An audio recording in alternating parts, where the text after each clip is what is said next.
నమస్తే, welcome to R Telugu. Dharmasthala mystery వీడింది.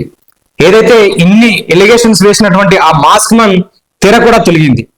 Dharmasthala విషయంలో ఒక 10% మంది ఈ ధర్మస్థల పైన ఉన్నటువంటి కొన్ని అపోహలు పెంచి సో అక్కడ ఉన్నటువంటి హిందూ దేవాలయాల పైన ఒక చెడు అభిప్రాయాన్ని రుద్దడానికి ఇదంతా చేస్తున్నారని 10% మీడియా ఛానల్ కావచ్చు, పత్రికలు కావచ్చు పనిచేస్తే దాదాపు 90% వరకు అక్కడ నిజంగానే వేల శవాలు ఉన్నాయి, వందల శవాలు ఉన్నాయి.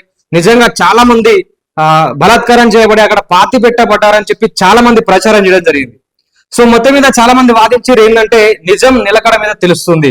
సో ఈ రోజు కాకపోతే రేపు ఈ అలిగేషన్స్ నిజమా లేకపోతే అక్కడ ఏం జరిగింది అనేది తెలుస్తుందని చెప్పి చాలా మంది వాదించారు.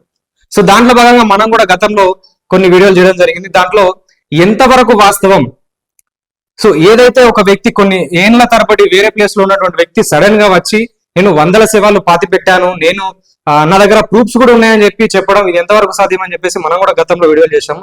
కాకపోతే నిన్న ఏదైతే ఈ మాస్క్ వేసుకొని ఇలాంటి సామూహిక ఖననాలు చేశానని చెప్పేసి ఎవరైతే ఎలిగేషన్ చేశారో సో అతనే మొత్తం మీద పోలీసుల ముందు నిజాలు ఒప్పుకోవడం జరిగింది.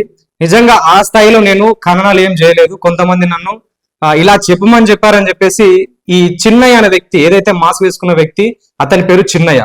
సో ఈయనే అదే ఏరియాలో ఉండే ఒక వ్యక్తి. కాకపోతే ఈ చిన్నయ్య అనే వ్యక్తికి సంబంధించినటువంటి అతని భార్య కొన్ని వాస్తవాలను బయటకు తెచ్చే ప్రయత్నం చేసింది. సో ఆమె ఏమంటుందంటే చిన్నయ్యకు ముందు నుంచి అబద్ధాలు చెప్పడం అనేది ఎప్పటి నుంచో అబద్ధాలు చెప్పే అలవాటు ఉంది.